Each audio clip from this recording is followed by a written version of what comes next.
నమస్తే, welcome to 929 TV. నేను ప్రియాంక. బులెటిన్లో డీటెయిల్స్ చూద్దాం. యూపీ ప్రయాగ్రాజ్లో మహాకుంభమేళాలో మృతుల సంఖ్యపై యూపీ ప్రభుత్వం అధికారిక ప్రకటన చేసింది. ఇప్పటి వరకు 30 మంది ప్రాణాలు కోల్పోయారని డీఐజీ వైభవ్ కృష్ణ వెల్లడించారు. అర్ధరాత్రి 1 గంట నుంచి 2 గంటల మధ్యలో తొక్కిసలాట జరిగిందని పేర్కొన్నారు. 25 మంది వివరాలను గుర్తించినట్లు, మరో 5గురి వివరాల కోసం ఆరా తీస్తున్నట్లు వెల్లడించారు.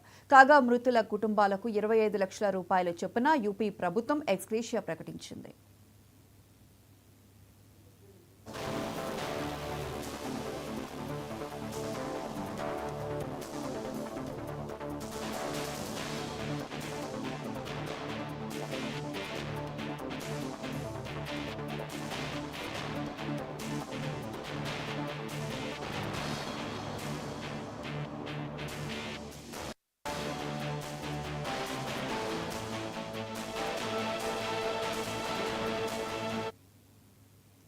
యూపీ ప్రయాగ్రాజ్లో మహాకుంభమేళాలో మృతుల సంఖ్యపై యూపీ ప్రభుత్వం అధికారిక ప్రకటన చేసింది.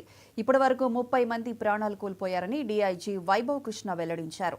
అర్ధరాత్రి 1 గంట నుంచి 2 గంటల మధ్యలో తొక్కిసలాట జరిగిందని పేర్కొన్నారు. 25 మంది వివరాలను గుర్తించినట్లు, మరో 5గురి వివరాల కోసం ఆరా తీస్తున్నట్లు వెల్లడించారు. కాగా మృతుల కుటుంబాలకు 25 లక్షల రూపాయల చొప్పున యూపీ ప్రభుత్వం ఎక్స్గ్రేషియా ప్రకటించింది.